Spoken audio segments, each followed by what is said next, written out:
मित्र हो, नमस्कार. सप्रेम जय भीम, नमो बुद्धाय. आपणा सर्वांचं आलोकशाही प्रस्तुत बुद्ध जयंती ऑनलाईन व्याख्यानमाला महोत्सवामध्ये मनापासून स्वागत. मित्रांनो, आज आपण आहोत बुद्ध जयंतीच्या पूर्वसंध्येला आणि आजचा दिवस तसा विशेष आहे आणि त्या निमित्तानं आपल्यासाठी एक खास नजराणा घेऊन आज आम्ही आपल्यासमोर येत आहोत. तो काय आहे याविषयी मी सांगणार आहे, पण त्याची पार्श्वभूमी थोडक्यामध्ये मी आपल्याला सांगतो की जेव्हा आम्ही ही व्याख्यानमाला आयोजित करण्याचं ठरवलं, आम्ही वेगवेगळ्या मान्यवरांशी बोलत होतो की त्यांनी या व्याख्यानमालेत यावं आणि आपलं विवेचन बुद्धाच्या अनुषंगाने आपल्यासमोर करावं. त्याचवेळी आम्ही ज्येष्ठ पत्रकार, संपादक, अखिल भारतीय मराठी साहित्य संमेलनाचे माजी अध्यक्ष आयुष्मान उत्तम कांबळे सर यांच्याशीही संपर्क साधलेला होता आणि त्यांना आम्ही विनंती केली की त्यांनी एखादं व्याख्यान द्यावं, पण त्यांनी सांगितलं की ते एक वेगळ्या विषयाच्या चिंतनामध्ये, बुद्धाच्याच अनुषंगाने पण वेगळ्या विषयाच्या चिंतनामध्ये गुंगलेले आहेत आणि एक लेख साकार करत आहेत. तर त्यामुळं ते म्हणाले की मी थेट येऊ शकणार नाही कारण मी त्या लेखनामध्ये मग नाही, तर आम्ही निश्चितपणानं त्यांना म्हणालो की आपण परत आमच्यासोबत जरूर यावं अशी आम्ही त्यांना विनंती केली. दरम्यानच्या काळामध्ये त्यांचा हा लेख झाला लिहून आणि आपली इकडे व्याख्यानमालाही चालू झाली. तर सरांनी हा लेख झाल्या झाल्या आमच्याकडे पाठवला. त्या लेखाचा विषय असा होता, बुद्धाची ज्ञानप्राप्ती एक महाकाव्य. म्हणजे बुद्धाला जेव्हा ज्ञानप्राप्ती झाली वैशाख पौर्णिमेला, तर त्या क्षणाला काय झालं असेल बरेच सगळ्या बुद्धाच्या अंतरंगामध्ये. ज्ञानप्राप्ती म्हणजे नेमकं काय होतं, नेमकं ते ज्ञान कशाचं आहे आणि नेमकं बुद्धाच्या त्यामुळं अंतरंगामध्ये काय भावना आल्या असतील, बाह्य रंगामध्ये काय बदल झाले असतील, बुद्धाच्या व्यक्तिमत्वामध्ये त्या सगळ्या प्रज्ञेचं तेज कसं विकसित झालं असेल आणि त्यामुळं सगळा परिसर, सगळा निसर्ग कसा मोहरून गेला असेल, त्या परिसरावरती, भोवतालावरती काय परिणाम झाला असेल, अशा सगळ्या बाजूंनी एक फार महत्त्वपूर्ण चिंतन आणि साहजिक आहे त्यामध्ये ललित लेखनाचा त्यामध्ये अंतर्भाव असला तरी त्या क्षणामधली ती शास्त्रीय पद्धतीनं त्याची उकल करण्याची जी कांक्षा होती उत्तम कांबळे सरांच्या मनामध्ये, ती या लेखामध्ये आम्हाला पूर्णांशानं अशी उतरलेली दिसली ओतप्रोत. आणि खरोखर हा प्रश्न आपल्यातल्या कित्येकांना पडणार आहे की बुद्धाला ज्ञानप्राप्ती झाली म्हणजे नेमकं काय झालं, काय झालं असावं याविषयी प्रत्येकाला, मलाही कुतूहल होतं, आपल्यापैकी अनेकांना असेल. तर त्या अनुषंगाने हा लेख जेव्हा जसजसा आम्ही वाचत गेलो तसं अंगावरती रोमांच उभे राहिले आणि सरांना लगेच फोन केला आणि सरांना तो आवडल्याचं तर आम्ही सांगितलंच, पण त्या तो लेख वेगळ्या पद्धतीनं आपल्यासमोर पोचवण्याची आम्ही परवानगी सरांच्याकडून मागितली आणि त्यांनी ती खूप दिलदारपणानं दिली आणि आम्ही जे काही करण्याचा प्रयत्न केला आहे तोच आज आम्ही आपल्यासमोर या बुद्ध पौर्णिमेच्या पूर्वसंध्येला सादर करत आहोत. तो आपल्याला निश्चित आवडेल अशी आमची खात्री आहे आणि याचं अभिवाचन जे आहे या लेखाचं ते मी स्वतःच केलेलं आहे. तर आपण हा आमचा प्रयोग पहा, ऐका, अगदी मन लावून ऐका आणि कसा वाटला हा प्रयोग हे आम्हालाही कळवा, उत्तम कांबळे सरांना कळवा आणि आवर्जून आपण याबद्दल आम्हाला प्रतिक्रिया द्यावी अशी माझी मनापासून इच्छा आहे. आपल्याला बुद्ध जयंतीच्या मनापासून शुभेच्छा.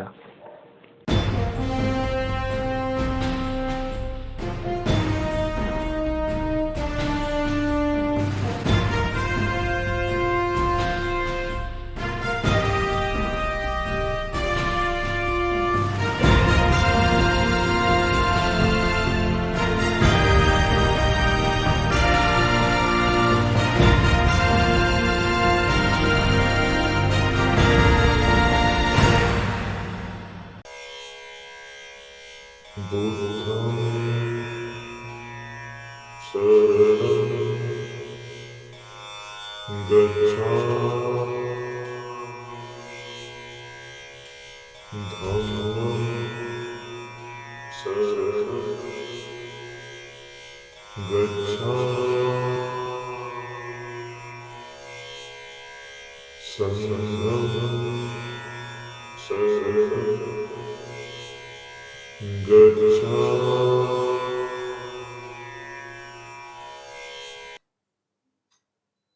सारं जग दुःखानं भरलं आहे याची प्रचिती राजकुमार सिद्धार्थालाही पुन्हा पुन्हा येत होतीच. त्याच्या भोवतालात त्याला रोज असंख्य दुःखांची भली मोठी गर्दी दिसत असे. ही दुःख कुठंही असतात, माणसात, माणसाबाहेर. दुःख माणसाच्या मागं गर्दी करून धावतात. त्यांचा एक चक्रव्यूहच तयार होतो. माणूस रोज या चक्रव्यूहात लढतोय आणि पराभूत होतोय. त्याचं जीवन दुःखानं भंगून गेलं होतं. त्यानं जगण्याचा आनंद गमावला होता. जगणं कशाला म्हणतात हेच तो विसरून बसला होता. मला दुःख नकोय अशी हाकाटी पिटत माणूस सैरावैरा धावत होता, ठेचकाळत होता, रक्तबंबाळ होत होता. त्याला वाटा समजत नव्हत्या. वाटांवरच्या दगडांचा अर्थ समजत नव्हता. दुःखांनी पिचलेला, त्यानं सजलेला आणि आपण म्हणजे एक दुःखच आहोत, आपलं जीवन एक दुःखच आहे, ते कमी होण्याऐवजी गुणाकाराच्या गणितासारखं वाढतच जातं. प्रत्येक क्षण कोणतं ना कोणतं दुःखच जन्माला घेऊन येतो. या दुःखाचं करायचं काय हे समजून कसं घ्यायचं, त्यावर उतार असतो का, आणि मुळात दुःख संपवता येतं काय, त्याची चाल, चलन आणि चारित्र्य काय, असं कोणतं गर्भाशय आहे जिथून क्षणाक्षणाला फक्त दुःख आणि दुःखच जन्माला येतं, असा प्रश्न सिद्धार्थालाही पडला होता. या प्रश्नांपासून सुटका करून घेण्यासाठी तो दुःखापासून दूर पळाला नाही. त्यानं दुःखाशी लपंडाव केला नाही. त्यानं दुःखाचे कळप हुसकावून लावले नाहीत. त्यानं दुःखाच्या सावल्या खोडून काढल्या नाहीत. तर ते समजून घेण्यासाठी तो निघाला.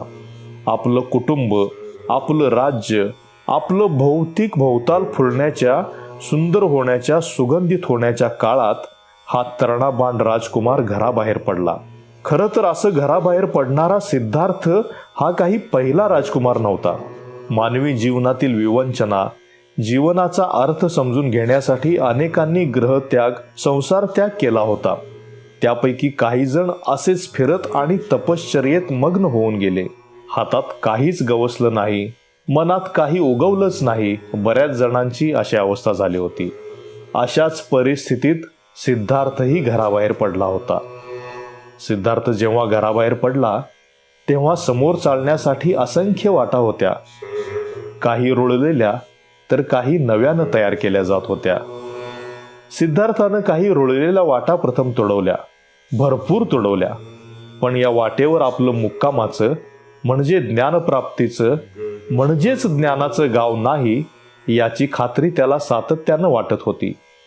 या रुळलेल्या रस्त्यावर स्वतःला ज्ञानी समजत आणि मैलाचे दगड आपणच आहोत असा दावा करणाऱ्यांशी तो बोलत होता. प्रवासात सुखी जीवनाची प्रलोभनही खूप आली. तसा संदेश देणारी कबूतरही घुमत होती, मोरही नाचत होते, भुरळ पाडणारी सजावटही दिसत होतीच. या सर्वांशी असलेले नातेसंबंध सिद्धार्थानं तोडून टाकले होते. जुन्या वाटा, जुनी वळणं आपल्या प्रश्नांची उत्तरं देऊ शकणार नाहीत याची त्याला शंका होती आणि ती खरी ठरत होती. सिद्धार्थ सैरभैर झाला नव्हता. एका निर्धारानं, मोठ्या आत्मविश्वासानं तो चालत राहिला. त्याचा प्रवास कोणत्या दिशेला स्थिरावणार होता हे त्याला आणि त्याच्या आसपास असणाऱ्यांनाही कळत नव्हतं. सिद्धार्थानं मात्र अखंड चालायचं ठरवलं होतं. तो स्वर्ग नरकाकडे जाणार नव्हता. त्याला त्यांच्याशी देणं घेणं नव्हतं. तो पूर्वजन्म पुनर्जन्माकडे जाणार नव्हता. त्यांच्याशीही सिद्धार्थाला देणं घेणं नव्हतं. तो आत्म्याचा, देवांचा शोध घेणार नव्हता, कारण त्यांच्याशीही सिद्धार्थाला काही देणं घेणं नव्हतं. सिद्धार्थ तपस्येला बसला. त्यानं अतिशय कठोर आत्मक्लेश करून घ्यायला सुरुवात केली. त्यापूर्वी त्यानं भृग ऋषींशी चर्चा केली होती. त्यानं सांख्य तत्वज्ञानाचाही अभ्यास केला होता. समाधी मार्गाचा अभ्यास केला होता. सिद्धार्थानं ध्यान मार्गाची प्रक्रिया समजून घेतली होती. अतिशय कठोर वैराग्य पाळायचं त्यानं ठरवलं. यातून प्रचंड प्रमाणात क्लेश होणार हेही त्याला ठाऊक होतं. तेही निर्धारपूर्वक स्वीकारायचं त्यानं ठरवलं. केवळ 2 घासांची भिक्षा तो घेई. सातापेक्षा अधिक घास तो खात नसे. जेवणाच्या वेळाही त्यानं कमी करत आणल्या. तो कंदमुळांकडे वळला. त्यानं आपल्या डोक्यावरचे केस उपटून टाकले होते. तो तासन तास मांडी घालून बसायचा. त्याच्या अंगावर माती मळ यांचे स्तर तयार होऊ लागले. थंडी वाऱ्यात जोरदार पावसातही कसलीच सुरक्षा न घेता तो जगू लागला. अनेकदा स्मशानातील हाडांची कुशी करून तो झोपू लागला. तो एखादा तीळ किंवा तांदळाच्या एखाद्या दाण्यावर जगू लागला. पुढं पुढं तर रोज एकाच फळावर राहू लागला. 6 वर्ष क्लेशमय अवस्थेत घालवूनही त्याला काहीच सापडत नव्हतं. त्याच्या मनात वेगळंच काही तयार होत होतं. शारीरिक क्लेशांना धर्म म्हणता येईल का? कष्ट, क्लेश, पीडा यांनी तो थकून गेला होता. अशा जगण्या मरण्याच्या अवस्थेत सुजातानं आणून दिलेली खीर सिद्धार्थानं सुप्पतिठ्ठ नावाच्या घाटावर खाल्ली आणि जे वैराग्य त्यानं स्वतःहून स्वीकारलं होतं ते त्यानं सोडून दिलं. त्याच्याबरोबर तपस्या करणाऱ्या 5 तपस्व्यांना ही गोष्ट आवडली नाही. ते सिद्धार्थावर रागावले आणि त्याला सोडून दूर गेले. खरं तर उग्र तपश्चर्या, उग्र क्लेश, उग्र वैराग्य सिद्धार्थाला टरफलासारखं वाटलं. त्यानं ते फेकून दिलं. ज्ञानप्राप्तीसाठी दृढ निर्धार करून त्यानं उरुवेला सोडलं आणि पूर्वेला गयेजवळ जाऊन तो एका पिंपळाच्या वृक्षाखाली पद्मासन घालून बसला. पिंपळ वृक्षाची त्यानं जाणीवपूर्वक निवड केली असावी. पिंपळाचं झाड खूप दीर्घायुषी असतं. त्याची मुळं शेकडो हजारो किलोमीटरपर्यंत पोहोचतात. खोल रुजलेली आणि खूप लांब जाणारी मुळं असतात. ती खूप प्राणवायू तर सोडतातच, शिवाय पृथ्वीच्या गर्भाशयातील प्रदूषण शोषून घेतात असं म्हटलं जातं. अशा अनेक इतिहासांचा आणि संस्कृतींचा साक्षीदार असलेल्या झाडाखाली सिद्धार्थ बसला. तो काही झालं तरी ज्ञान मिळवायचंच या निर्धारानं. ज्ञानप्राप्तीसाठीच्या विजयासाठी सुरू झालेलं ध्यान काही सोपं नव्हतं. सिद्धार्थ एकचित्त होऊ नये, त्याचं ध्यान लागू नये म्हणून असंख्य मार सिद्धार्थावर धावून गेले. मार म्हणजे शत्रू. सिद्धार्थाचं ध्यान भग्न करून टाकावं यासाठी काम लोकाचा म्हणजेच वासनेच्या जगाचा प्रमुख असलेला मार आपल्या हजारो सुंदर कन्या आणि प्रचंड सैन्य घेऊन सिद्धार्थावर चाल करून गेला. तपश्चर्येच्या जागीच सिद्धार्थ आणि मार यांच्यात तुंबळ युद्ध झालं. माराशी झालेल्या युद्धाचं सिद्धार्थानं, जो आता बोधिसत्व झाला होता, त्यानं खूप सुंदर वर्णन केलं आहे. मार विजय या नावानं हे विवेचन प्रसिद्ध आहे.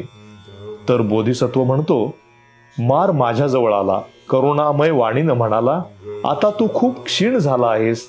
तुझी फक्त हाडच दिसतात. तुझी काया फिकट झाली आहे. हे बघ, मरण अगदी तुझ्याजवळ आहे. तुझे हजारो तुकडे होऊन तू मरशील. आता तुझ्या जगण्याचा एकच तुकडा काय तो बाकी आहे. जिवंत राहा. तसं झाल्यास काही पुण्यकर्म करशील. गृहस्थाश्रमातील सर्व कर्म करून आणि होम हवन करूनही तुला पुण्य संपादन करता येतं. मग हे निर्वाणाचं काय घेऊन बसलास? आता हे मार म्हणजे कुणी व्यक्ती, कुणी खरोखरचं सैन्य नाही, पण त्यापेक्षा वाईट, धोकादायक अशा भावना आहेत. त्यात सगळे रिपू म्हणजे षड्रिपू असतात. काम, क्रोध, माया, मत्सर, द्वेष, तृष्णा, आसक्ती, स्वार्थ या सर्व गोष्टी म्हणजे मार अर्थात शत्रू होय. त्यांच्यावर विजय मिळवल्याशिवाय मोक्षापर्यंत, ज्ञानापर्यंत, ध्यानापर्यंत पोहोचता येत नाही. हे सर्व मार माणसाच्या मनातच असतात आणि ते क्षणाक्षणाला हल्ला चढवत असतात. आपल्याला रोखून धरत असतात. ध्येयापर्यंत पोहोचू देत नाहीत. खरं तर सामान्य माणूस हे सगळं घेऊन जगत असतो. हे जगता जगता तो स्वतःच मार होतो. यातून सिद्धार्थाला बाहेर पडायचं होतं आणि मारांशी लढून त्यांना हरवल्याशिवाय हे शक्य नव्हतं. आता मारांना हरवणं म्हणजे मारांनी युक्त असलेल्या स्वतःलाच म्हणजे सिद्धार्थालाच हरवायचं होतं. हे सर्व मार त्याच्या ध्यानाआड येत होते. त्याला आव्हान देत होते. जगात सर्वात अवघड लढाई असते ती मारयुक्त स्वतःला हरवण्याचीच. ती लढल्याशिवाय नव्या ज्ञानाची प्रकाशज्योत दिसणार नसते. आव्हान देणाऱ्या, चित्त विचलित करणाऱ्या या मारांना बोधिसत्वानं प्रति आव्हान दिलं. बोधिसत्व मारांच्या नायकाला म्हणाला, ज्यांना अशा पुण्याची आवश्यकता भासत असेल त्यांना हा उपदेश कर. माझ्याकडे श्रद्धा, उत्साह आणि प्रज्ञा असताना आणि माझे चित्त स्थिर असताना मला कशाला मरणाची भीती घालतोस. बोधिसत्व म्हणाला, हे मार, इंद्रियांना सुखावणारे चैनीचे पदार्थ ही तुझी पहिली सेना, प्रचंड कंटाळा ही तुझी दुसरी सेना, भूक आणि तहान तिसरी, विषय वासना चौथी, पाचवी आळस, सहावी भीती, सातवी कुशंका, आठवी गर्व, लाभ सत्कार पूजा ही नववी, खोटी कीर्ती दहावी सेना आहे. साधू संतांवर तू वार करतोस. तुझ्या सेनेला भ्याड माणूस जिंकू शकत नाही, पण जो वीर असतो तो तिला जिंकतो, त्याला सुख लाभते. सगळे श्रमण आणि ब्राह्मण तुझ्या सेनेच्या तडाख्यात सापडले आहेत. त्यामुळे ते विविध गुणांनी विकसित होत नाहीत, फुलत नाहीत. ज्या मार्गाने महर्षी जातात त्या मार्गाने ते जात नाहीत. त्यांना तो ठाऊक नाही. तुझ्या सेनेपुढे देव आणि माणूस उभे राहू शकत नाही. दगडाने कच्च्या मातीचे भांडे फोडून टाकावे त्याप्रमाणे मी प्रज्ञेने तुझ्या सेनेचा पराभव करीन.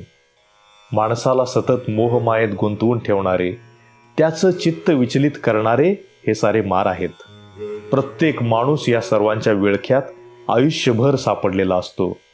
देव, ब्राह्मण आणि सामान्य माणूसही त्याचेच गुलाम असतात. म्हणजे हे मार गुलाम तयार करतात, कायमचे गुलाम बनवतात. माणसाच्या श्वासांवर, स्वप्नांवर, विचारांवर, हालचालींवर आणि एवढंच काय तर जगण्यावरही त्यांचीच सत्ता असते. मारांच्या तडाख्यातून कोणी सुटू शकत नाही. मोहाचे एक कठोर जग ते तयार करतात. मार सेनेबरोबर बोधिसत्वाची लढाई मोठी आहे आणि विचित्रही आहे. या लढाईत बाहेरून सैन्य, हत्यारं मागवता येत नाहीत, तर स्वतःच रूपांतर या साऱ्यात करावं लागतं. इथं शत्रू असतो आणि नसतोही, तो दिसतो आणि दिसतही नाही. कसं लढायचं, अखंड कसं लढायचं. शत्रू तुम्हाला लढण्याचा विचारच करू देत नाही, हत्यारं वापरू देत नाही, जास्त काळ लढाई टिकू देत नाही, चित्त स्थिर करू देत नाही. एकेका क्षणाला हजारो शत्रू तयार होतात. एक मारेपर्यंत दुसरे हजार तयार होतात. हे शत्रू जोरदार असतात, तुमच्या मनाचा ताबा घेतात. खरं तर अशा लढाईला स्वतःविरुद्ध केलेली आणि जिंकलेली लढाई म्हणतात. अपवादात्मक लोकांनाच अशी लढाई लढता येते. जिंकणारेही अपवादात्मकच असतात. ही लढाई वेगळ्या प्रकारची असते, कारण ती स्वतःविरुद्ध असते. वर्षानुवर्ष आपल्या मनाला जगण्याला चिकटलेले आणि मनाचा एक भाग झालेले मार असतात. त्यांची आवरणं तयार झालेली असतात. ती एक एक करून काढून टाकावी लागतात. जोरदारपणे आणि निर्दयी होऊन स्वतःला उसवावं लागतं. उसळणार रक्त पाहावं लागतं. म्हणजे एका अर्थानं हा नवा जन्म असतो, पुनर्जन्म नव्हे. या नव्या जन्मासाठी खूप मोठा त्याग आणि किंमत चुकवावी लागते. सर्वात मोठा त्याग म्हणजे वासना, माया, तृष्णा, भौतिक सुख यांनी बनलेला जो मी असतो त्यालाच संपवावं लागतं. तिथं सिद्धार्थ संपणार होता आणि बोधिसत्व जन्माला येणार होता आणि त्याच्यानंतर बुद्ध जन्माला येणार होता. हे जे नवं जन्माला येणार असतं ते आपसुक नसतं. ते स्वतःच जन्माला घालावं लागतं. स्वतःच्याच गर्भाशयात जन्माला घालावं लागतं. बाळंतपणही स्वतःच करावं लागतं. इथं त्यासाठी कसली व्यवस्था नसते. संत तुकोबारायांनी आपल्या एका अभंगात अशा एका अवस्थेचं वर्णन केलं आहे. मीच मज व्यालो, पोटा आपलिया आलो. म्हणजे इथं तुकाराम स्वतःच स्वतःला बाळंत होत आहेत आणि स्वतःच्या पोटी जन्माला येत आहेत. सिद्धार्थाचं म्हणजे बोधिसत्वाचंही तसंच, अगदी नेमकं तसंच होणार होतं. मारविजयमध्ये सिद्धार्थ बोधिसत्व आणि बुद्ध असा एक सुंदर प्रवास होणार होता. तो सुंदर असला तरी महायुद्धाचा आणि स्वतःवर हल्ले करून त्याला चिकटलेले मार खलास करण्याचा प्रसंग होता. रात्रंदिवस चालणारं हे युद्ध होतं. मारमुक्त होण्याचं हे युद्ध होतं. ते बोधिसत्वानं जिंकलं. स्वतःविरुद्धच्या या युद्धात मारांनी विचारलेल्या अनेक कूट प्रश्नांची उत्तरं बोधिसत्वानं दिली. ही सारी उत्तरं वैश्विक आहेत. त्याला तत्वज्ञान, तर्कशास्त्र, विज्ञान आणि एवढंच नव्हे तर शील आणि सम्यकतेचा आधार आहे. अनेक दिवस हा संघर्ष चालू होता. आसनाखालची जमीन, डोक्यावरचं आभाळ आणि डेरेदार पिंपळाचा वृक्ष हे त्याला साक्षी होते. माणूस नव्हे तर निसर्ग साक्षी होता. मार आणि बोधिसत्व यांच्यातील लढाया एखाद्या ध्यानस्थ साधूप्रमाणे तो ते पाहत होता. नव्या जन्मासाठी आणि जुनं पुसून टाकण्यासाठी अशी लढाई अन्यत्र कुणाच्या जीवनात झालेली नसणार. बुद्ध चरित्रात मार विजय एका रूपकाच्या स्वरूपात येत असलं तरी नव्याकडे जाण्यासाठी या साऱ्या मारांपासून मुक्त होणं ही पूर्व अटच होती. ती पूर्ण करणं अतिशय अवघड होतं. बोधिसत्वानं ती पूर्ण केली. मारांचा नाश आणि ज्ञानाचा उदय म्हणजे बुद्धाचा उदय असं एक सुंदर सूत्र जुळून आलं. बुद्ध म्हणजे कोणी व्यक्ती नव्हती. व्यक्ती असलेला सिद्धार्थ नाहीसा झाला होता. त्याची भूमिका संपली होती. बुद्ध म्हणजे नवा माणूस जो असा कधीच जन्माला आला नव्हता. बुद्ध म्हणजे जागृती. अशी जागृती कधी झालीच नव्हती. बुद्ध म्हणजे ज्ञान. असं ज्ञान कधी पृथ्वीच्या पाठीवर उगवलेलंच नव्हतं. बुद्ध म्हणजे निसर्ग. असा निसर्ग माणसानं हजारो वर्षात कधी पाहिलाच नव्हता. बुद्ध म्हणजे काय हे अजूनही हजारो लाखो विशेषणात सांगता येईल. बुद्धाला ज्या क्षणाला ज्ञानप्राप्ती झाली त्या अतिशय सुंदर क्षणाला त्याच्या अंतरंगात आणि बाह्यरंगात काय झालेलं असेल, कारण तो आता संसार सोडून फिरणारा सिद्धार्थ नव्हता. बोधिसत्वाकडे झुकलेला कोणी तपस्वीही नव्हता. मार लढाईत लढणारा योद्धाही नव्हता. तो बुद्ध बनला होता याची जाणीव त्याला झाली तेव्हा त्याच्या अंतरंगात चेतना आणि भावना यांचा एक जल्लोष सुरू झाला असणार. मारांपासून मुक्त झालेल्या या चेतना नृत्य करीत असणार. मन निर्मळ आणि रित झाला असणार. मारांनी तयार केलेली घरटी उद्ध्वस्त होऊन नव्या घरट्यासाठी जागा तयार झाली असणार. हृदयाकडे आणि हृदयापासून सर्वत्र पसरलेल्या रक्तवाहिन्या आता रक्ताबरोबरच ज्ञान, बोध आणि जागृती घेऊन जात असणार. रोम रोम जागे झाले असणार. युगायुगातून एखादा असा जागृत होतो तेव्हा जागृतीनंतर दिसणारं जग आणि स्वतःला पाहूनही या आतल्या जगाला अचंबा वाटला असणार. अंतरंगात उगवलेल्या ज्ञानाच्या असंख्य कोंबांवर प्रतिभा सुंदर झोके घेत असणार. अंतरंगातील एका अखंड सळसळीचं सुंदर संगीतात रूपांतर झालेलं असणार. प्रज्ञा, करुणा, दया यांचे लाखो कोंब उगवले असणार. ज्ञानाच्या किरणात तेही चकाकत असणार. हे सारं समजून घेणं, त्याचा अर्थ लावणं हे आणखी अवघड. नवा जन्म, नवा भोवताल आणि नवा प्रकाश असतो. युगानुयुगे अंतरंगावर तयार झालेली अंधाराची जळमट गळून पडतात आणि त्याची जागा सुंदर, कोमल, शीतल अशा ज्ञानकिरणांनी घेतलेली असते. हृदयाचं एक विस्तीर्ण मोहक सरोवर तयार झाला असेल आणि त्यातही प्रतिभा संपन्न राजहंस विहार करीत असतील.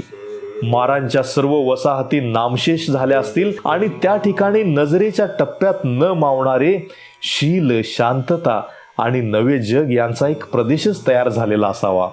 अंतरंगांच्या कणाकणावर वटवाघळाप्रमाणे लटकणारे मार नसतील तर त्या जागी अवकाशातील सर्व नक्षत्र उतरून वस्ती करू लागले असतील. पक्ष्यांचं गुंजन चालू असेल. फुलांचं उमलणं सुरू झालं असेल. ज्ञानाच्या फुलाफळांनी नवा ऋतू अवतरलेला असेल. माणसांनी आपली तृष्णा, वासना यांनी कुरूप करून सोडलेला नव्हे तर नवी पालवी तयार करणारा ऋतू अवतरला असेल. सर्व मोह, पीडा, मार यांपासून निसर्ग मुक्त असतो. निसर्ग सम्यक असतो. झालं तर बोधीही असतो. त्याच्या साधेपणातही सौंदर्य असतं आणि हेच सौंदर्य सर्व शक्तिमान असतं. असे शक्तीचे असंख्य डोंगर बुद्धाच्या अंतरंगात तयार झाले असतील. आसन घालून तेही ज्ञानासाठी बसले असतील. त्यांच्या अंगाखांद्यावर हलकीशी कोमल किरणं खेळत असतील. झऱ्यांच्या खळखळाटातून सुंदर संगीत तयार झालं असेल. फुलपाखरं आपल्या पंखांना ज्ञानाचे इवले इवले दिवे लिहून नव्या ज्ञानाचे स्वागत करीत असतील. बुद्धाला सांगत असतील, सिद्धार्थ संपला आहे. आता बुद्ध आला आहे. नवं भान आलं आहे. नवं युग आलं आहे. नवं ज्ञान आलं आहे आणि नवी जागृती आली आहे. आता हे सारं अंतरंगातलं झालं. बाह्य रंगात काय घडलं असेल आणि तेही साऱ्यांना दिसलं असेल. बुद्धाच्या चेहऱ्यावर ज्ञानाचे असंख्य सूर्य उगवले असतील. त्यांची असंख्य किरणं दाही दिशांना उजेड वाटा तयार करण्यास निघाले असतील. उजेडाचा, किरणांचा, ज्ञानाचा महोत्सव सुरू होत आहे असा सांगावा ते देत असतील. रुंद कपाळावरील नाजूक रेषांच्या नाजूक हालचाली झाल्या असतील. रुंद लांब कानांच्या पाळ्या हळुवारपणे कंप पावल्या असतील. जगाला आनंद देण्यासाठी उजळून निघालेल्या चेहऱ्यावर स्निग्ध स्मिताचा मधुकुंभ तयार झालेला असेल. दोन्ही डोळ्यांवर खालपासून वरपर्यंत भोवया विसावल्या असतील. एक सुंदर, एक अजोड, करुणेनं भरलेलं शिल्पच वाटावं असे डोळे दिसत असतील. शब्दांना रोखून धरणारे आणि मौनाला पाठिंबा देणारे ओठ डोळ्यांची नजर चुकवून फुरफुरत असतील. पण त्यांच्यावर मौन कोरलं गेलं असल्याने ते असेच परस्परांना चिकटलेले असतील. महामानवाच्या अंगावर 32 लक्षणं असतात. आपला बुद्ध तर जगात एकमेवा द्वितीय आणि वेगळा होता. म्हणूनच त्याला आता सम्मा संबुद्ध असं साऱ्या विश्वाकडून ओळखलं जाणार होतं. महाज्ञानी, शाक्यमुनी आदी असंख्य नावांनी ओळखलं जाणार होतं.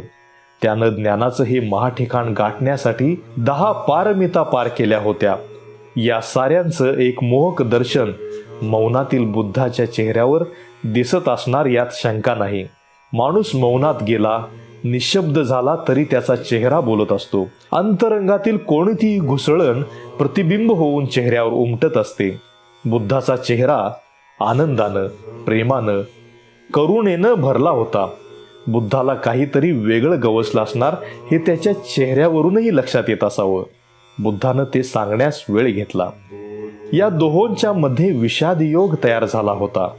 ज्ञानप्राप्ती आणि विषादयोग यांच्यामध्ये जे काही घडलं ते सारंच्या सारं काही त्यानं व्यक्त केलेलं नाही. मारसेनेला पराभूत केल्यानंतर ब्रह्मादी बोधिवृक्षाखाली जमले.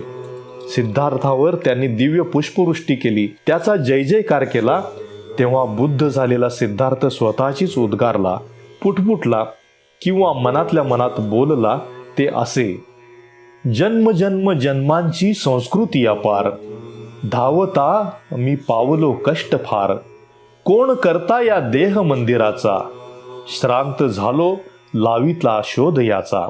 बोध कर्त्याचा आज मला झाला, पुन्हा घरटे बांधतो नवे त्याला. सर्व त्याची साधने झाली भिन्न, देह देहाचे कूट तसे छिन्न. टाकोन या संसार चित्त माझे, लोभ तृष्णेचे दूर करी ओझे. मारसेनेची भीती नसे आता, ज्ञान लाभे होईन जगत्स्त्राता. अर्थात बुद्धाचे हे मनातले विचार किंवा उद्गार होते. ज्ञानप्राप्तीच्या क्षणाबरोबरच बुद्धाच्या अंतरंगात काय घडलं याविषयी उत्सुकता राहतेच. बुद्धानं त्याविषयी फार काही सांगितलं नसलं तरी पुढं आपल्या शिष्यांना संक्षिप्त स्वरूपात काही शब्द त्यांनी सांगितले आहेत. त्यापैकी एक आपण कवितेत पाहिला. ज्ञानप्राप्तीनंतर आपल्या मनाची स्थिती सांगताना बुद्ध पुढं म्हणतो, मला ही रहस्य प्रचिती घडून माझे ज्ञानचक्षु उन्मिलित झाले. तेव्हा माझा जीवात्मा वासनामूलक अरिष्टांपासून मुक्त झाला, ऐहिक जीवनाच्या अनर्थापासून मुक्त झाला, अज्ञानमूलक क्लेशापासून मुक्त झाला, मनमूलक उद्वेगापासून मुक्त झाला. याप्रमाणे मुक्तता झाली तेव्हा या मुक्त स्थितीचे ज्ञान व महत्त्व माझ्या चित्ताठायी पूर्णपणे प्रतीत झाली आणि अशी खात्री झाली की माझा संस्कृती पाश भंग पावून माझ्या येरझाऱ्या आटोपल्या आणि मी कृतकृत्य झालो. बोधिसत्वाचे ध्यान चालू असल्याच्या काळातील ही एक सुंदर गोष्ट आहे. बोधिसत्वाला ज्ञानप्राप्ती अद्याप व्हायची होती. स्वतःच स्वतःशी युद्ध चालू होतं. मन गोंधळानं भरलं होतं. हाच गोंधळ त्याच्या वाटांवरून पसरत होता. अशाच काळात काही वन्य कन्या डोक्यावर लाकडाच्या मोळ्या घेऊन आणि ओझ्यामुळे डोक्याला कळ येईल म्हणून गाणी गात होत्या. सतारीसारखं काहीतरी वाद्य त्या वाजवत होत्या. सतारीतून बोल बाहेर काढण्यासाठी सूर बाहेर काढण्यासाठी त्या सतारीच्या तारा खालवर ओढत होत्या. त्यांच्या गाण्याचा अर्थ असा होता की सतार फार वर आणि फार खालीही लावू नका, म्हणजे तारा तशा जोरात खालवर खेचू नका, म्हणजेच ओढू नका, ताणू नका. तार मध्यम लावून वाजवा. सतारीची तार फार ओढल्यास तुटते आणि ढिली सोडल्यास तिचा आवाज मंद होत जातो, म्हणजे ती जास्त ताणली की तुटते आणि सैल सोडली की मुकी होते. एका सुंदर लोकगीताचे हे बोल बोधिसत्वाच्या कानांवर न गेल्यास नवलच म्हणावं लागेल. गाणी म्हणत निघालेल्या त्या वन्य कन्यांकडं त्यानं एक नजर टाकली आणि तो स्वतःशीच म्हणाला, कधी कधी अगदी सामान्य माणसाकडूनही शहाण्या माणसाला बोध प्राप्त होतो. मी हा माझा जीवित रूपी तंतू अतिशय ताणला आहे. ज्या डोळ्यांनी मला सत्यदर्शन व्हायचं ते डोळे बंद झाले आहेत. मला शरीर सामर्थ्याची प्रचंड आवश्यकता असताना प्रत्यक्षात ते क्षीण होत चालले आहे. तरी मला असं मुळीच करता कामा नये. मनुष्याच्या ठायी सामान्यतः जे सामर्थ्य असतं ते माझ्यातही अवश्य असलं पाहिजे. ज्ञानप्राप्तीच्या प्रवासातील ही सुद्धा एक विलक्षण घटना म्हणावी लागेल. नव्या ज्ञानाकडे निर्धारपूर्वक निघालेल्या बोधिसत्वानं सामान्य मुलींच्या ओठांवरील गाण्याचा अर्थ समजावून घेण्याचा प्रयत्न केला आहे, जे गाणं त्यांच्या जगण्यातून बाहेर पडतं. जणू काही हे गाणं म्हणजे बोधिसत्वाच्या दृष्टीनं मोठ्या ज्ञानाची, सम्यक ज्ञानाची चाहूलच असते. हे गाणं तो स्वतःच्या ज्ञानविषयक हालचालींशी जोडून घेण्याचा प्रयत्न करतो. अर्थात हे रूपक असावं. बुद्धामध्ये महापुरुषासाठीची 32 लक्षणं होती. खरं तर ती बुद्धाकडेच होती असं म्हणणं चुकीचं होणार नाही. हीच लक्षणं हिंदू धर्मातील काही वीरांना, देवांनाही नंतर चिकटवण्यात आली. बुद्धाला विष्णूच्या अवतारात बसवणाऱ्यांना ही गोष्ट तशी सोपीच म्हणावी लागेल. ज्ञानप्राप्तीनंतर बोधिसत्व जागा होतो. जो जागा होतो त्यालाही बुद्ध असंच म्हणतात. बुद्ध म्हणजे जागृत. सामान्य माणूस विविध विकार, तृष्णा, मोह, दुःख यांच्या ओझ्याखाली जागा असूनही निद्रिस्त असतो. या ओझ्याखालून स्वतःची मुक्तता करणं किती कठीण असतं हे मारांविरुद्धच्या लढाईत आपण पाहिलं आहे. हे ओझं आपल्याला जागं होऊ देत नाही आणि निद्रेलाच जीवन समजायला लागतं. खरं जीवन जागृतीत असतं. जागृतीतच आपण स्वतःला ओळखतो. बोधिसत्व कित्येक दिवस आसन घालून ध्यानात बसला असला तरी प्रत्यक्षात धावत होता. क्षणाक्षणाला धावत होता. हजारो कोट्यवधी मैलांचा प्रवास ध्यानस्थ असतानाच करीत होता. पृथ्वी, अंतराळ आणि स्वतःच्या खोल खोल मनात हा प्रवास सुरू होता. एकाच ठिकाणी बसून वेगवान केलेली भ्रमंती खूप मोठी असते. म्हणजे माणूस बसलेला आहे पण प्रत्यक्षात तो धावतो आहे. तो धावतो आहे पण प्रत्यक्षात बसलेला आहे. मुळातच अनेक जन्मजन्मांतर पार करून आलेला बोधिसत्व ध्यानस्थ असतानाही धावतोच आहे. त्याचे डोळे बंद आहेत पण मनाला डोळे फुटलेले आहेत. त्याचे पाय आसनात अडकले आहेत पण मनाला पाय फुटले आहेत. या एका विलक्षण, अस्वस्थ, घालमेलीच्या, गतिमान आणि गतिहीन अवस्थेत बोधिसत्व ज्ञानाजवळ किंवा जागृतीच्या ठिकाणाजवळ पोहोचला आणि बुद्ध झाला. आपल्याला ज्ञानप्राप्तीची खात्री झाली तेव्हा बुद्ध मौनात गेला. हे मौनात जाणंही तसं अगदी नैसर्गिकच असतं. जेव्हा केव्हा काही नवप्राप्त होतं तेव्हा ते व्यक्त कसं करावं किंवा करू नये हा पहिला गंभीर प्रश्न असतो. मारांप्रमाणेच या प्रश्नांशीही झुंजावं लागतं. जे नवं आहे ते जुन्या व्यवस्थेत जन्माला आलेल्या शब्दात पकडता येत नाही आणि सांगताही येत नाही. नवं बाहेर काढण्यासाठी, त्याचा उच्चार करण्यासाठी नवी भाषा आणि नवे शब्द लागतात. तेही बुद्धानं मिळवले. पण दुसरा प्रश्न सुटत नव्हता, गंभीर होता. हे सारं ज्ञान सांगायचं की नाही यावरून त्याच्या मनात असंख्य तरंग उमटले. एक प्रचंड घुसळण सुरू झाली. यालाच विषाद योग म्हणतात. तो संपल्याशिवाय बुद्धाचं मौन काही संपणार नव्हतं. तोपर्यंत आपल्या बुद्धाला काही गवसल्याची खात्री इतरांनाही झालीच होती. बुद्धही मनातल्या मनात काही पुटपुटला होता, पण तो बोलला नव्हता किंवा बोलत नव्हता. मौनही सोडत नव्हता. वैशाख शुद्ध पौर्णिमेच्या दिवशी म्हणजे उजेडाचा उत्सव सुरू झालेल्या दिवशी तो काही पुटपुटला. तोच त्याच्या ज्ञानप्राप्तीचा दिवस होता. बुद्धाच्या जीवनात एक काव्यमय योगायोग आहे. त्याचा जन्म पौर्णिमेला, ज्ञान पौर्णिमेला आणि महानिर्वाणही पौर्णिमेलाच. ज्ञानप्राप्तीच्या क्षणाबरोबरच तो जे पुटपुटला ते असं: अनेक जाती संहारम संधा विस्सम अनिविस्सम गहकारकम गवे संतो दुःखो जाती पुनఃपुनम गहकारक दिन्नेसी पुनगेहम न काहसी शण्वाते पासुका भक्का गदकूटं विसंकितं विसंखारगतमं चितं तन्नानं रवयन्यगा. देहरूपी गृहनिर्माण करणारीचा शोध करता करता कित्येक जन्म गेले, कित्येक संसारातून भ्रमण केले. पुन्हा पुन्हा जन्म प्राप्त होऊनही ही गोष्ट किती भयंकर आहे. हे गृहनिर्मात्री तृष्णे, आज तुला मी पक्क ओळखलं आहे. आता पुन्हा तुला हे गृहनिर्माण करता येणार नाही. घराचे खांब आणि वासे सगळे मोडले आहेत. माझ्या संस्कारविहीन चित्ताने तृष्णेचा नाश केला आहे.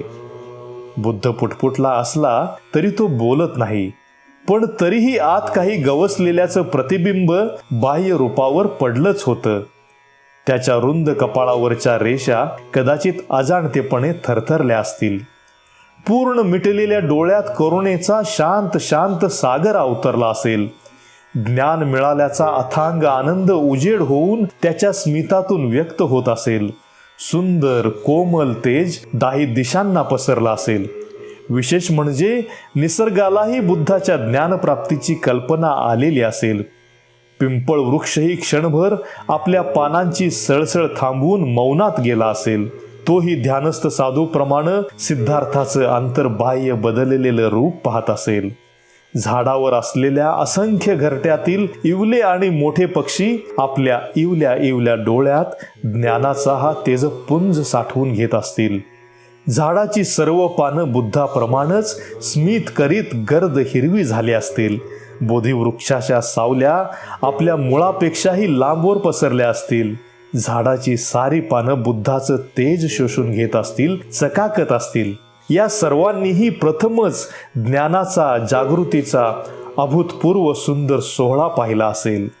आजूबाजूच्या जलप्रवाहातील संगीतही बदललेलं असेल. सुंदर कंठ लाभलेले पक्षी आता जागृतीची नवी गाणी गात असतील. महापुरुषाच्या अंगावरील 32 चिन्हही थरारून जागृत झाले असतील. भाळावर ज्ञानाचे सहस्त्र सूर्योदय झालेले असतील. निळ्या शार डोळ्यांवर वात्सल्याचं पांघरुण घालण्यासाठी भुवया पापण्या यांच्यात चढाओढ सुरू असेल. अजूनही काहीतरी घडलं असणार. एका महायुद्धानंतर जन्माला आलेला अतिशय सुंदर निरागस असा हा जणू काही काव्योत्सवच होता. प्रतिभेचे असंख्य पंख घेऊन तो सजत होता, डुलत होता. पृथ्वीच्या पाठीवर नवं काही आलंय. नवा माणूस आलाय, जागृत माणूस आलाय. नवं पर्व आलंय, नवे रस्ते आलेत, याचा हाकारा तो देत असावा. हे सारं चालू असतानाच हरलेले मार पुन्हा एकत्र आले आणि बुद्ध बनलेल्या बोधिसत्वाला म्हणू लागले, तुला हवं ते मिळालं आहे, आता तू तुझा अवतार संपव. पुन्हा बुद्धानं नकार दिला आणि लोकांना माझ्या धम्माचा आदेश केल्याशिवाय मी परिनिर्वाणाला जाणार नाही हे स्पष्टपणे सांगितलं. एका बाजूला हे एक महाकाव्य घडत असतानाच विषाद योगही वाढतच होता. बुद्धाच्या मनात निर्माण झालेल्या शंका, प्रश्न आणि संशय यांचं महामंथन सुरू झालं. डॉक्टर बाबासाहेबांनी भगवान बुद्ध आणि त्यांचा धम्म या ग्रंथात विषाद योगाचं खूप सुंदर वर्णन केलं आहे. मला मिळालेलं ज्ञान मी माझ्याजवळच ठेवू की समाजाला देऊ? सर्वसामान्य माणसालाच नव्हे तर बुद्धिवंतांनाही ते कळणार नाही आणि वळणारही नाही. ईश्वर आणि आत्मा, धार्मिक विधी व त्यावरील श्रद्धा आणि कर्मवादापासून सुटका करून घेणं माणसाला कठीण आहे. ते तसं करतील काय? आत्म्याचं अस्तित्व आणि त्यावरची श्रद्धा नाकारणं शक्य होईल काय? स्वार्थातच सुख मानणारी मनुष्यजात सहचराची शिकवण मान्य करील काय? जर मी शिकवण दिली व इतरांना ती समजली नाही किंवा समजूनही त्यांनी मान्य केली नाही किंवा मान्य करूनही त्यांनी अनुसरली नाही तर तो एक तापच होऊन बसेल. एक संन्याशीच राहून मला मिळालेल्या ज्ञानाचा उपयोग माझ्यासाठीच करून मी पूर्णावस्था प्राप्त का करू नये? अशा या एका अस्वस्थ करणाऱ्या घुसळणीतून बुद्ध निष्क्रियतेकडे वळत होता. बुद्धाच्या मनात काय चाललं आहे हे ब्रह्मसहमपतीला कळत होतं. तो ब्रह्मलोक सोडून बुद्धाच्या पुढं नम्र होऊन उभा राहिला. खरोखरच हे जग नष्ट होत आहे आणि भगवंत जर नव्या धम्माची शिकवण देणार नसतील तर जगाचा विनाश होईल असं ब्रह्मसहमपती सांगू लागला. बुद्धानं उपदेश करणं कसं योग्य आहे हे त्यानं नाना तऱ्हेची उदाहरणं देऊन पटवून देण्याचा प्रयत्न केला. बुद्धालाही ते पटत होतं. बुद्धत्व प्राप्तीनंतरही बुद्धानं 7 आठवडे बोधिवृक्षाखाली आपल्याला जे काही मिळालं ते पुन्हा पुन्हा तपासलं आणि तो उपदेश करण्यासाठी बाहेर पडला. त्यानं 5 भिक्षूंसमोर पहिलं प्रवचन दिलं. धम्मचक्र प्रवर्तन या नावानं प्रसिद्ध पावलेल्या या पहिल्या प्रवचनात बुद्ध म्हणाला, मध्यम मार्गाखेरीज निर्वाण प्राप्तीचा दुसरा मार्ग नाही. हा मध्यम मार्ग म्हणजे सम्यक दृष्टी, सम्यक संकल्प, सम्यक वाक, सम्यक कर्मांत, सम्यक आजीव, सम्यक व्यायाम, सम्यक स्मृती आणि सम्यक समाधी आदींनी युक्त असा हा अष्टांग मार्ग आहे. पुनर्जन्माला कारणीभूत तृष्णा ही दुःखाची जननी आहे. तृष्णेची निवृत्ती केली म्हणजे दुःखाचा नाश होईल. हा नाश करण्याचा मार्ग म्हणजे आर्य अष्टांगिक मार्ग होय. दुःख, अज्ञान, दुःख निरोध आणि शेवट दुःख निरोध गामिनी प्रतिपदा अथवा दान म्हणजेच ज्याच्या योगाने दुःखाचा नाश होईल असा उपाय, ही 4 आर्य सत्य आहेत. या धम्मचक्र प्रवर्तनाच्या अगोदर बुद्धानं त्याला विचारलेल्या अनेक कूट प्रश्नांची उत्तरं देताना सांगितलं होतं की माझा मार्ग मी स्वतःच शोधून काढला आहे. तेव्हा मी कोणाचा शिष्य आहे असं सांगू? मी सर्व पापकारक वृत्तींवर विजय मिळवला आहे म्हणून मी जिन अर्थात जिंकणार आहे. पहिल्या उपदेशाच्या वेळी बुद्धाला 5 शिष्य लाभले. बुद्धाचा उपदेश मलाच अगोदर कळला म्हणून कौंडिन्य ओरडला. त्याला अज्ञात कौंडिन्य अर्थात जाणणारा कौंडिन्य असं नाव पडलं. सर्व 5 जण बुद्धाचा उपदेश ऐकून त्याचं आचरण करून अर्हत पदाला पोहोचले. खऱ्या अर्थानं बौद्ध पर्वाला सुरुवात झाली होती. ज्ञानाचा, जागृतीचा हा उजेड म्हणजे बुद्ध स्वतः दिवा उजेड होऊन फिरत होता, जगाला जाग करीत होता. एक उत्तरायण चालू झालं होतं. बुद्धानं एक सुंदर मार्ग काढला होता, तो म्हणजे अत्तदीप भव, स्वयं प्रकाशित होण्याचा मार्ग. बुद्ध फक्त मार्गदाता आहे. या मार्गावरून चालण्याचं काम अर्थातच आपलं आहे. आपल्यालाच दिवा व्हायचा आहे. उसनवारीवर उजेड घेणं सोपं असतं, पण स्वतःच रूपांतर दिव्यात आणि त्याच्या उजेडात करणं कठीण असतं. बुद्धानं आपल्या ज्ञान प्रवासाबाबत जो अनुभव घेतला त्याविषयीची भाषा ही विलक्षण आणि वेगळी आहे. जिला आपण बुद्धाच्या ज्ञानाची परिभाषा म्हणतो त्याविषयीचा एक सुंदर संदर्भ डॉक्टर रावसाहेब कसबे यांच्या भक्ती आणि धम्म या ग्रंथात आला आहे. डॉक्टर कसबे म्हणतात की आजचे बौद्ध धर्मीय जी होकारात्मक आणि नकारात्मक परिभाषा वापरतात ती उदान या पाली साहित्यातील पाटलिगानियवग्गो मध्ये आहे. धर्म कायेतील अर्हताला जो अनुभव येतो त्याला शब्दात पकडण्याचा हा प्रयत्न आहे. त्याचे वर्णन करताना बुद्ध म्हणतो, हे श्रमण, तिथे एक अशी अवस्था असते की जिच्यात पृथ्वी आणि आप, वायू आणि अनंत आकाश असं काहीच असत नाही. हे सारे निराधार यात्रेशिवाय आणि विरामाशिवाय आहे. ते दुःखाचा अंत आहे. हे श्रमण, तिथे जन्महीन, मूलहीन, अनिर्मित अनाकार आहे आणि तिथे जन्महीन, मूलहीन, अनिर्मित अनाकारही नाही. या सर्वांचा अर्थ आपण कसा घेतो आणि त्याचं नेमकं आकलन आपल्याला कसं होतं हेही अर्थातच खूप महत्त्वाचं आहे. बुद्धाची परिभाषा हा काही चमत्कार किंवा योगायोग नाही. त्यानं अतिशय कष्टानं आणि आपली सुंदर प्रतिभा वापरून ती जन्माला घातली आहे. ती वाचत असताना, ऐकताना आपण सहजपणे चीनी विचारवंत लाओ त्सेकडेही वळतो. वर वर पाहता ही भाषा अतिशय सोपी, सुलभ आणि आनंददायी वाटते.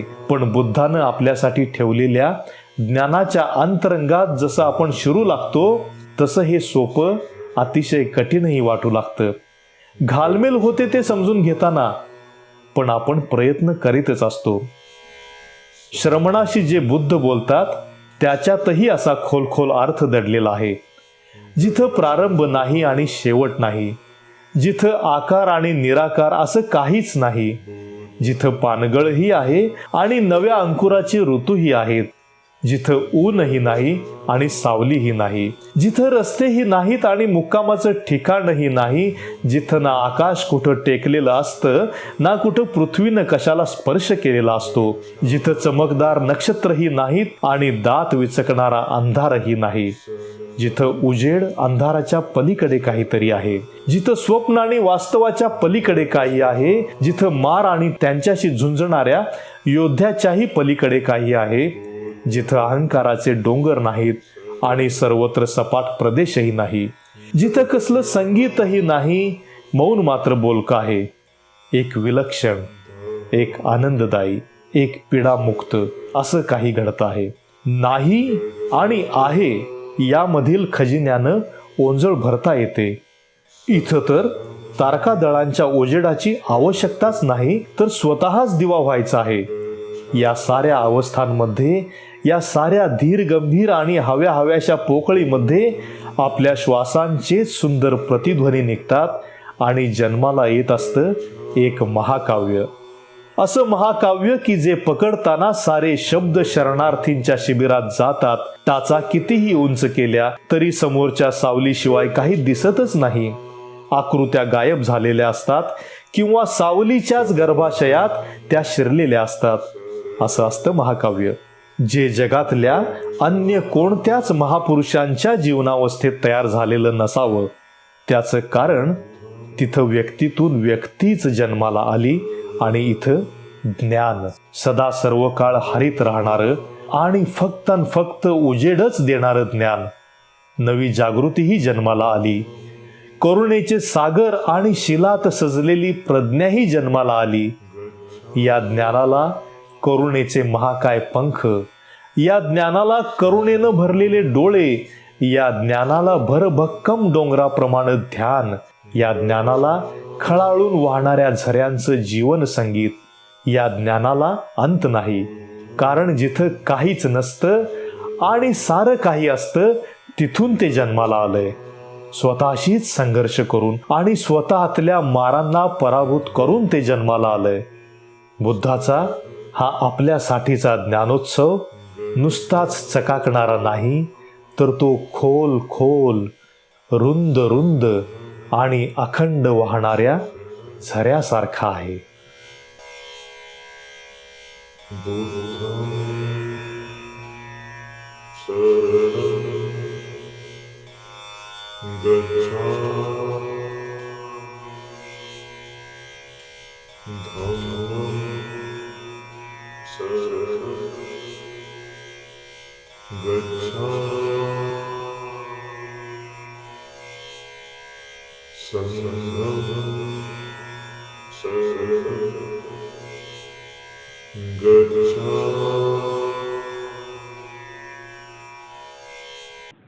मित्रांनो, आयुष्मान उत्तम कांबळे सरांनी आमच्याकडे बुद्धाची ज्ञानप्राप्ती एक महाकाव्य हा जो लेख पाठवलेला होता, त्या लेखाचं हे रूपांतरण आपल्याला आवडलं असेल अशी मी आशा करतो. ते जास्तीत जास्त प्रभावी पद्धतीनं आपल्यासमोर सादर करण्याचा, पोहोचवण्याचा आमचा हा एक प्रयत्न होता. त्यातल्या उणिवा असतील त्या सगळ्या मी माझ्याकडे घेतो आहे. मात्र कांबळे सरांनी लेख मात्र अतिशय सर्वांग सुंदर, नितांत सुंदर स्वरूपाचा लिहिला आहे, हे आपल्याला मान्यच करावं लागेल. त्याबद्दल मी उत्तम कांबळे सरांना आपल्या सर्वांच्या वतीनं, आलोकशाहीच्या वतीनं अगदी मनापासून धन्यवाद देतो की त्यांनी हा लेख आमच्याकडे पाठवला, आम्हाला तो आपल्यासमोर सादर करण्याची परवानगी दिली. याबद्दल त्यांना मी परत एकदा धन्यवाद देतो. आपल्याला हा आमचा उपक्रम आवडला असेल तर आपण निश्चितपणानं आलोकशाही चॅनलला सबस्क्राईब करा, लाईक करा, शेअर करा आणि नोटिफिकेशनसाठी बेल आयकॉन दाबायला विसरू नका. धन्यवाद.